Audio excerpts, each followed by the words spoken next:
Halo sahabat yang ada di rumah, kali ini saya akan membahas bagaimana sih mengenai sistem tata surya ini terbentuk.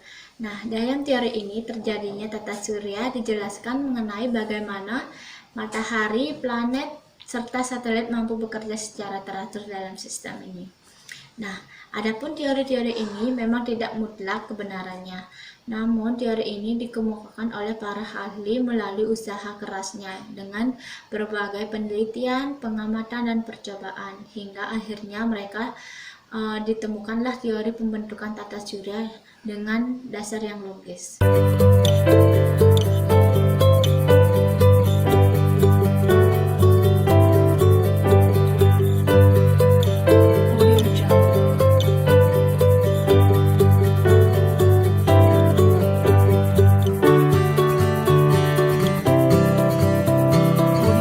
Yang pertama itu ada teori nebula. Teori ini mengatakan bahwa anggota keluarga tata surya pada awalnya terbentuk massa gas raksasa yang bercahaya dan berputar berlahan-lahan. Nah, massa ini berangsur-angsur mendingin, mengecil, dan mendekati bentuk bola. Nah, rotasi massa ini semakin lama semakin tinggi. Nah, akan mengakibatkan bagian tengah massa itu menggelembung, akhirnya lingkaran materi itu melempar keluar. Nah, lingkaran ini mendingin dan mengecil dan akhirnya menjadi planet. Nah, planet ini tetap mengorbitkan mengelilingi inti massa. Lalu lingkaran lain terlempar dan terlempar lagi dari pusat massa dan menjadi seluruh planet. Ini termasuk bumi. Akhirnya semua planet terbentuk, pusat massa menjadi matahari kita.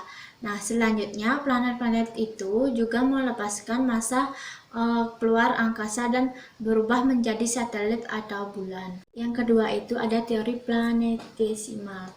Nah, teori ini menyatakan bahwa suatu ketika sebuah bintang melintasi ruang angkasa dengan cepat dan berada dekat sekali dengan matahari.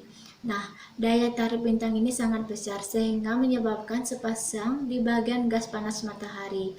Nah, akibatnya ini massa gas terlempar dari matahari dan mulai mengorbit. Nah, karena daya tarik matahari, massa gas itu tertahan dan bergerak mengelilingi matahari. Nah, ketika massa gas menjadi dingin, bentuknya berubah menjadi cairan, kemudian memadat. Akhirnya massa gas itu menjadi planet yang ada sekarang, termasuk bumi kita ini. Yang ketiga itu ada teori pasang. Teori ini juga didasarkan atas ide benturan. Teori ini mengatakan bahwa planet-planet terbentuk langsung oleh gas asli matahari yang tertarik oleh sebuah bintang yang melintas di dekatnya. Jadi, teori ini awalnya hampir sama dengan teori planetesimal. Perbedaannya bahwa di sini itu teori ini planet tidak terbentuk oleh planetesimal. Menurut teori ini, ketika bintang mendekat atau bahkan menyerempet matahari, tarikan gravitasinya menyodot filamen gas yang terbentuk cerutum panjang. Filamen yang membesar di bagian tengahnya dan mengecil di kedua ujungnya. Filamen ini akhirnya yang membentuk sebuah planet. Yang keempat itu ada teori Lyttleton. Teori ini mengatakan bahwa matahari mulanya berupa bintang kembar yang mengelilingi sebuah medan gravitasi. Nah, sebuah bintang ini menabrak salah satu bintang kembar dan mungkin menghancurkannya. Bintang yang hancur ini berubah menjadi massa gas yang berputar-putar. Karena terus berputar, gas ini menjadi dingin dan terbentuklah planet. Adapun bintang yang bertahan menjadi matahari kita ini. Nah, karena kekuatan gravitasinya matahari menambahkan planet yang terbentuk dan beredar menurut lintasannya sekarang.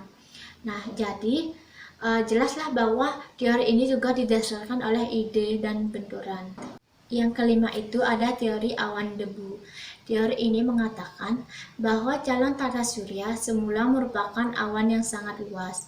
Awan yang terdiri atas debu dan gas kosmos itu diperkirakan berbentuk seperti sebuah piring. Ketidakteraturan dalam awan itu menyebabkan terjadinya perputaran. Nah, debu dan gas yang berputar berkumpul menjadi satu. Sementara debu dan gas itu terus berputar, hilanglah awannya. Nah, partikel-partikel debu yang keras saling berbenturan, melekat dan kemudian menjadi planet. Berbagai gas yang terdapat di tengah awan yang berkembang menjadi matahari.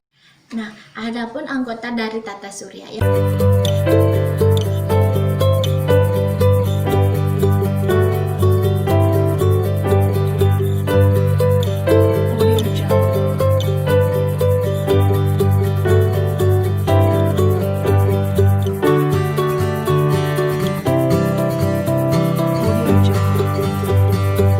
Pertama itu ada matahari. Matahari adalah pusat tata surya. Ukuran garis tengah matahari adalah 100 kali lebih besar dari bumi. Nah, untuk ukuran matahari itu sungguh besar bukan menurut kalian? Walaupun begitu, untuk ukuran jagat raya matahari termasuk bintang yang sangat kecil. Masih ada bintang yang lebih besar, bahkan ratusan kali dari matahari. Jarak matahari ke bumi sekitar 150 juta kilometer. Jarak matahari ke bumi disebut satu satuan astronomi. Waktu yang dibutuhkan oleh sinar matahari untuk sampai ke bumi itu ada 8,33 menit. Nah, yang kedua itu ada planet. Planet merupakan benda langit dalam tata surya yang bergerak mengelilingi matahari pada lintasan orbit yang stabil. Berapakah jumlah planet-planet di sistem tata surya? Ya, dahulu kita mengenal ada 9 planet yaitu Merkurius, Venus, Bumi, Mars, Jupiter, Saturnus, Uranus, Neptunus, dan Pluto. Tetapi untuk saat ini yang diakui sebagai planet anggota tata surya itu hanya ada 8 kecuali Pluto. Nah, yang ketiga itu ada asteroid. Asteroid ini merupakan planet berbatu yang kecil yang berdiameter 1700 km. Dengan jumlah yang sangat banyak, dalam tata surya terdapat beribu-ribu asteroid yang jumlah mengelilingi matahari. Asteroid yang orbitnya melewati orbit bumi dinamakan asteroid Apollo. Selain itu, banyak di antara asteroid yang sudah diberi nama sesuai dengan nama penemunya. Nah, yang keempat itu ada meteor. Meteor atau disebut juga bintang jatuh merupakan bagian dari asteroid yang terpisah.